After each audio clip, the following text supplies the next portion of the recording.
Hello guys, welcome back to our YouTube channel TechUp. In this video, we will learn on how to log in to your Northumbria account. So let's get started. First, open any browser that you like. Then in the search bar, type in Northumbria, log in, then hit enter.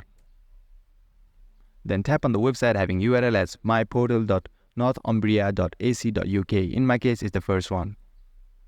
And here you need to provide your username and your password to log into your account. So go ahead and provide your username in the text field given for username. Then type your password in the text field given for password. If you have forgotten your password, you can reset it by tapping on forgotten password. Now to log into your account, all you gotta do is tap on the sign in button and you will be successfully logged in if you got your credentials correct. And guys, that was it. I hope you found this video helpful. If you did, consider liking this video and subscribe to our channel TechUp for more contents like this. Feel free to drop any of your questions or queries in the comment section below. I will be happy to help.